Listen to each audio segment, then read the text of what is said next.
Une question géopolitique, sommet pour la paix, à quoi servent-ils?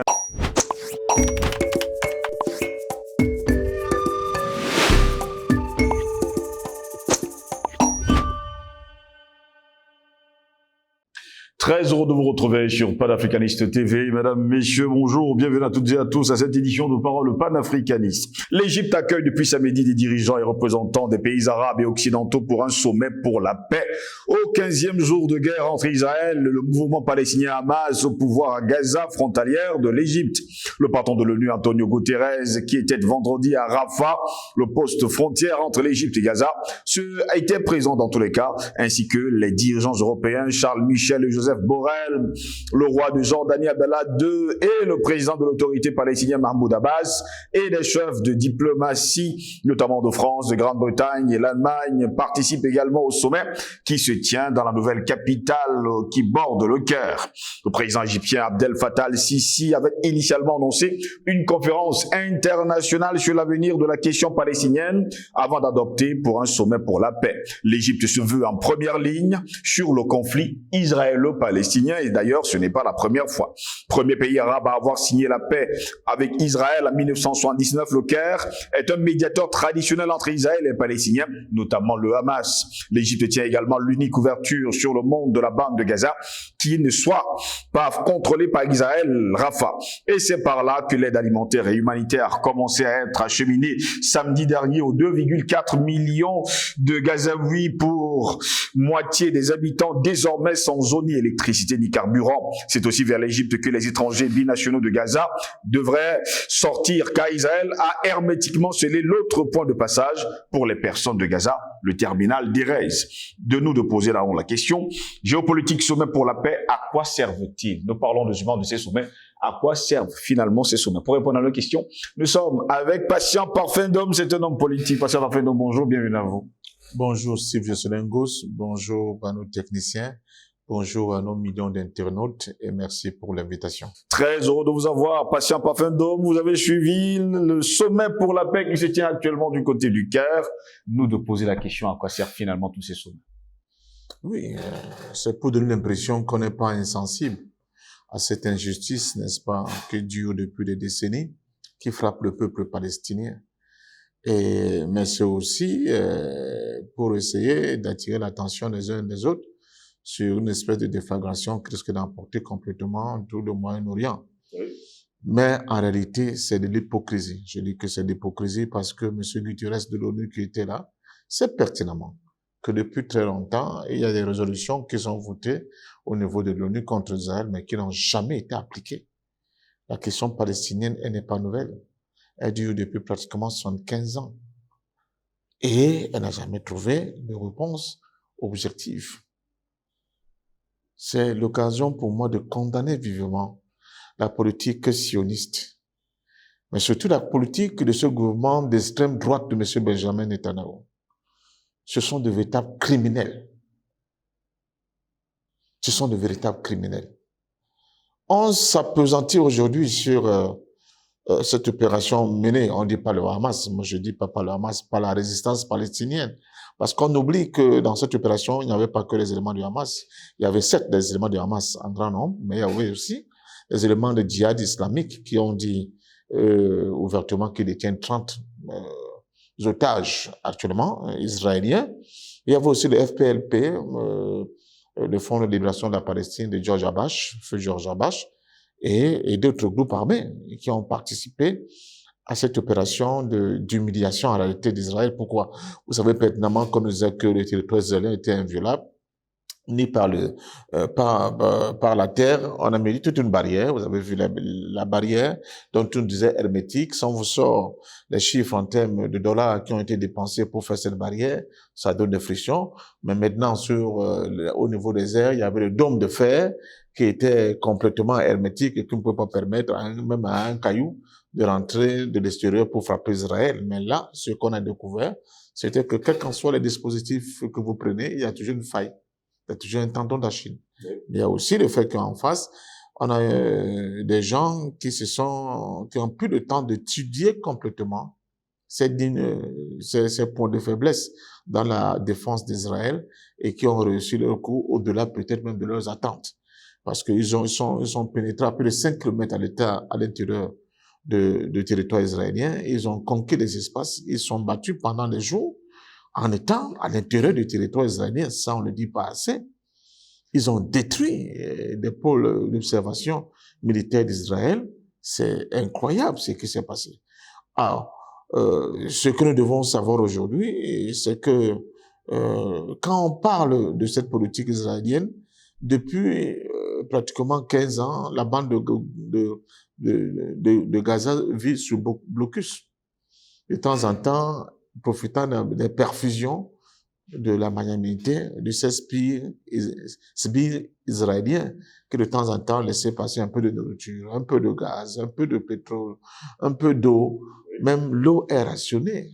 C'est tout vous dire. Un peu de matériaux de construction pour bâtir un peu de logement pour les gens et sans oublier les produits pharmaceutiques, dont les médicaments pour soigner des malades. Donc voilà la réalité. C'est une prison à ciel ouvert pratiquement depuis 15 ans. Et avec des accords signés par le président Trump, Israël et certains Émirats arabes, on arrivait progressivement, c'est ce qu'on appelle les accords d'Abraham, on arrivait progressivement à oublier complètement le nœud de la question palestinienne. Avec ce qui s'est passé le 7 octobre dernier, les Palestiniens ont obligé, n'est-ce pas, le monde à remettre la question palestinienne au cœur, au centre de la géopolitique mondiale. C'est ça qui explique justement ce sommet. Sinon, s'il n'y avait pas eu le 7 octobre, il n'y aurait jamais eu, n'est-ce pas, cette fameuse rencontre pour la paix. Parce que la cause palestinienne était déjà passée complètement aux oubliettes. Même l'Arabie Saoudite était sur le point d'opérer les accords de paix avec Israël. Donc, ce qui s'est passé le 7 octobre a réveillé le monde et a démontré au monde que quand une cause est juste et que les gens sont destinés à se battre pour cette cause-là, c'est-à-dire la reconnaissance de l'État palestinien, cette cause-là, quand il y a toujours des gens qui sont capables, déterminés à continuer à les revendiquer, elle ne meurt jamais. Ce ne sont pas vos arrangements de copains et de coquins qui vont permettre à ce que cette cause disparaisse de l'agenda majeur, n'est-ce pas, de la communauté dite internationale.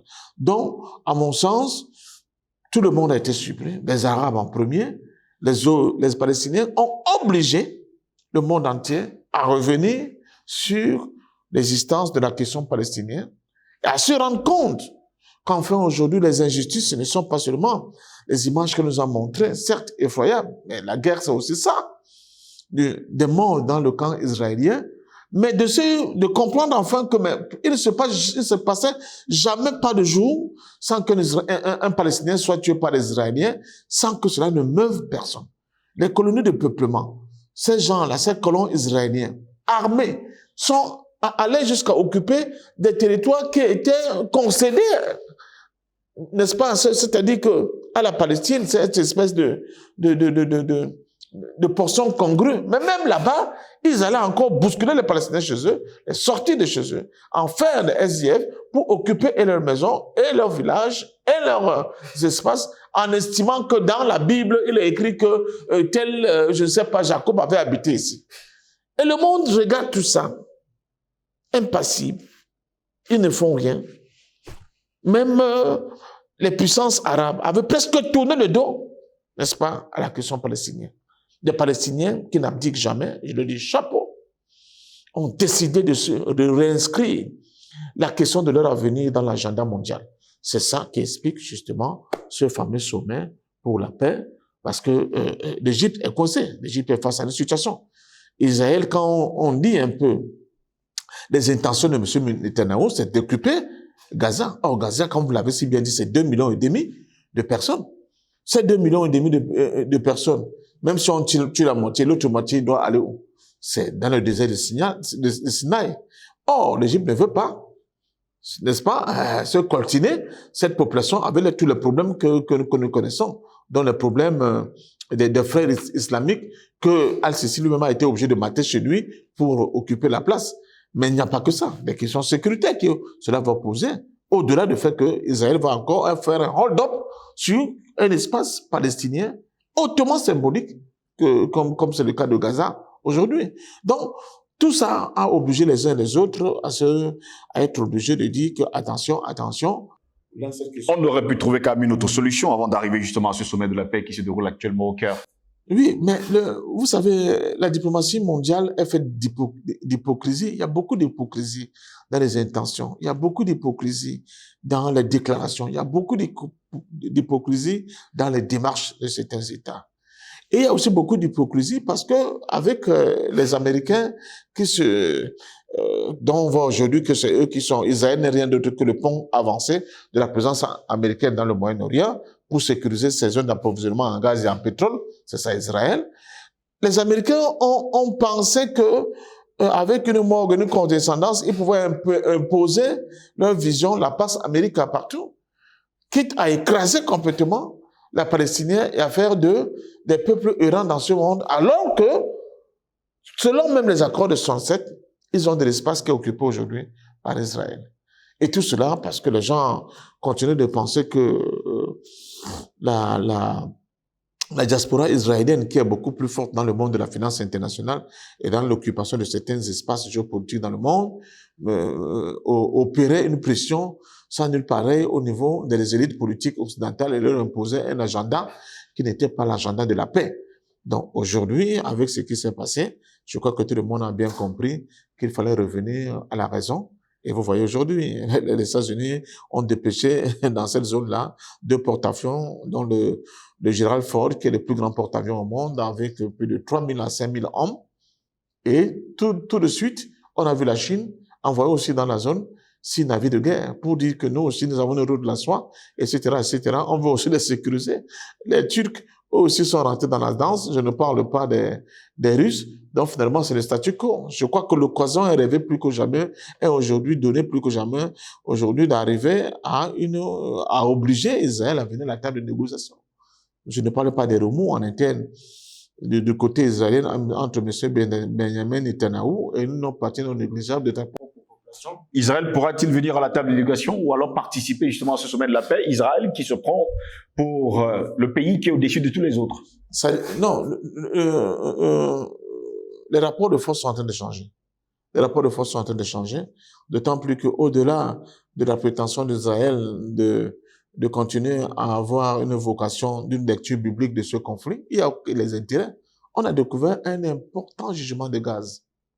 Une plateforme gazière très importante au niveau de la Méditerranée, mais cette plateforme est divisée entre les 2 parties, dont la partie méridionale de Gaza et l'autre partie qui revient à Israël. Or, il s'avère que c'est dans la partie méridionale de Gaza que la partie la plus importante de ce gisement de gaz se trouve. D'ailleurs, aussi cette question, avec ce qui se passe en Ukraine et le fait que les Occidentaux ont décidé de tourner le dos à la Russie en ce qui concerne leur approvisionnement en gaz, même s'il y a beaucoup d'hypocrisie dedans, on s'est rendu compte que l'Allemagne, en dehors de bavarder beaucoup, continuait d'acheter du gaz russe. Ah oui, pour survivre. Donc, pour eux, c'était du pain béni. Avec ce gisement de gaz qui devait permettre à l'Occident de se ravitailler et de continuer sa politique belliqueuse à travers le monde pour ses propres intérêts.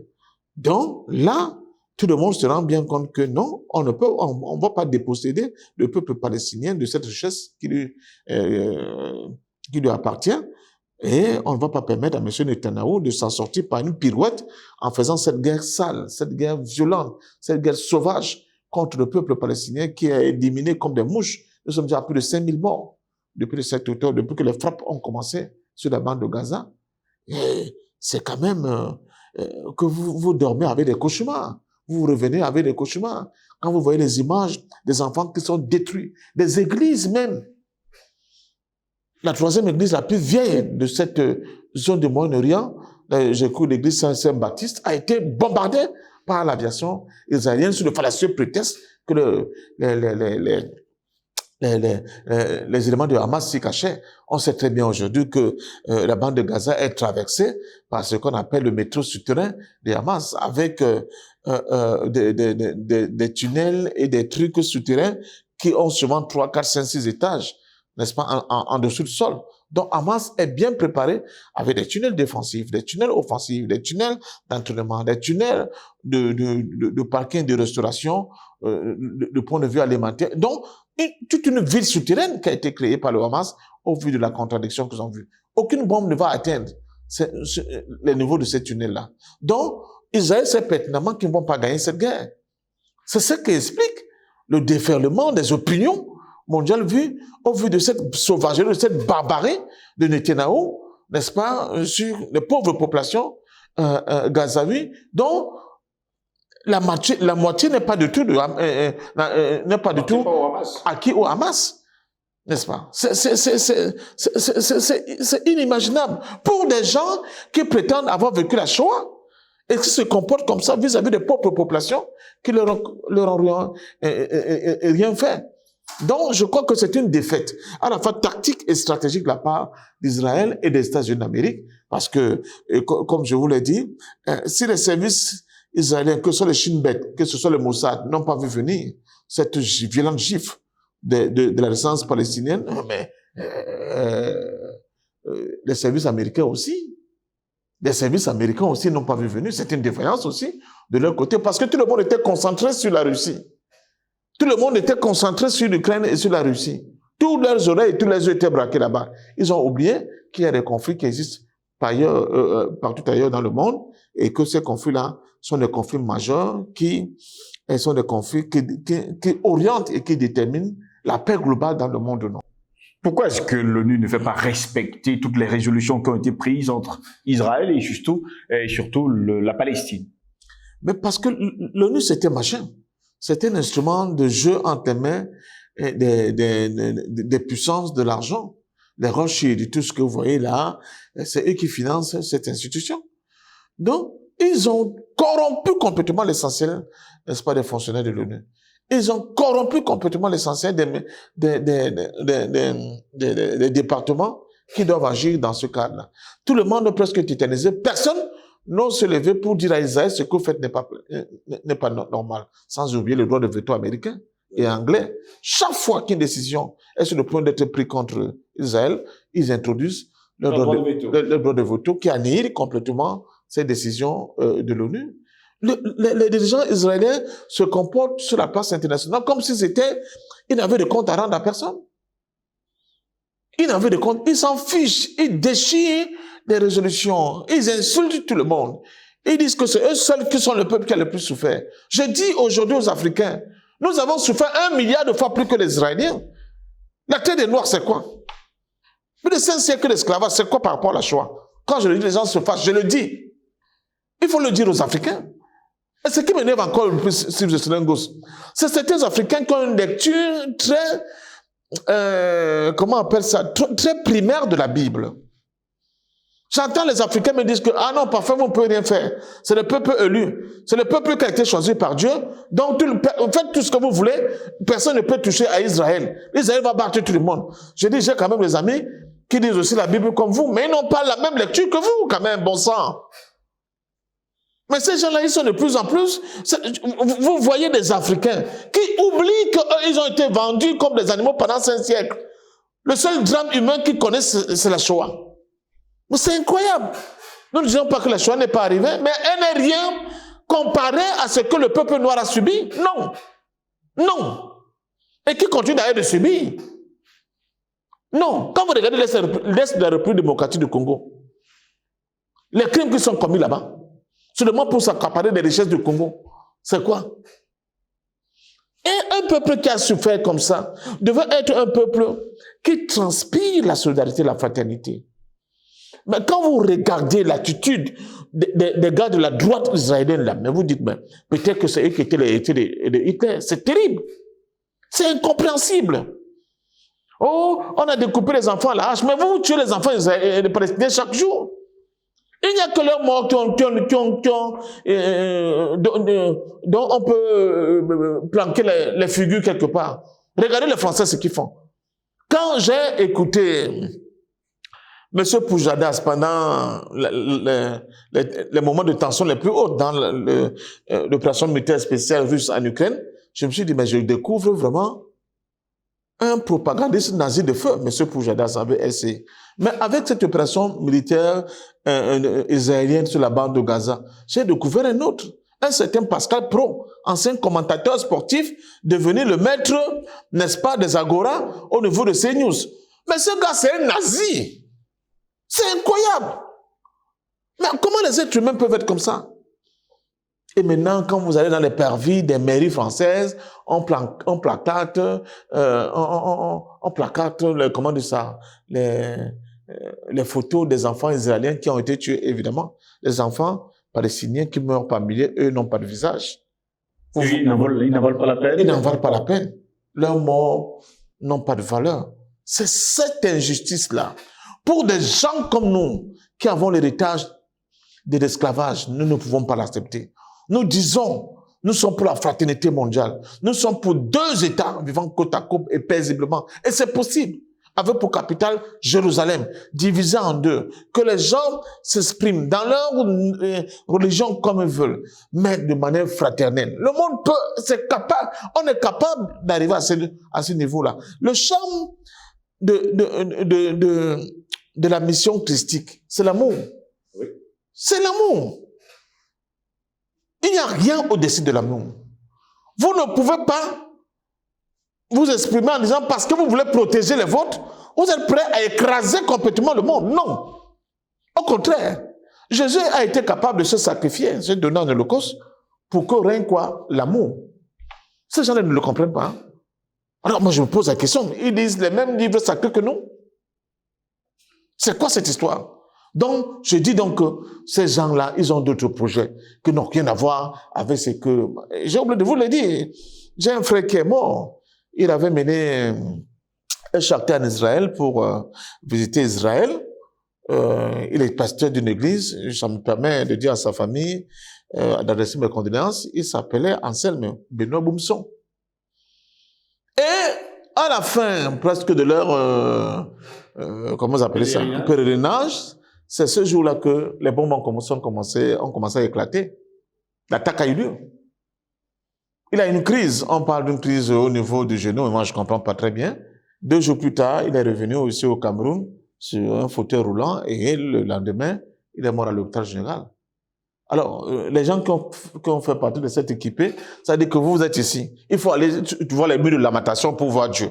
Bon, lui et moi, on a des discussions. Maintenant qu'il est mort, je ne vais pas les reprendre ici, parce qu'il n'est plus là. Mais je dis vraiment de Dieu, vous les nègres là, vous êtes quand même des gens bizarres. C'est incroyable, cette affaire-là. Oui, lamentation. Oui, c'est pas possible. Ça existe depuis 49? Mais je ne sais pas. Je discute avec des gens qui disent que quand tu vois un Israélien, tu as vu le frère de Jésus, donc il faut le respecter. Mais c'est fou, quoi, cette affaire. Donc, vraiment, le processus de décolonisation, il n'est pas seulement vis-à-vis de la France, mais même vis-à-vis de l'interprétation de cette religion-là qui nous a dominés, c'est tout un problème. C'est tout un problème. Les gens sont prêts à casquer des millions pour prendre l'avion, aller en Israël, toucher Bethléem, toucher les murs de l'alimentation, dormir comme ça à Jéricho, alors qu'au même moment, les gens meurent de famine ici chez nous. Ils sont incapables de payer même l'école à leurs petits voisins qui souffrent. Voilà l'Afrique. Voilà cette Afrique-là. Donc bon, bref, je m'arrête là, Gos, parce que c'est vraiment très énervant. Merci à vous, patient parfait, d'avoir répondu à nos questions. Merci à vous également, mesdames, messieurs, de nous avoir suivis. Au plaisir de vous retrouver très prochainement. Nous vous souhaitons de passer une très bonne journée.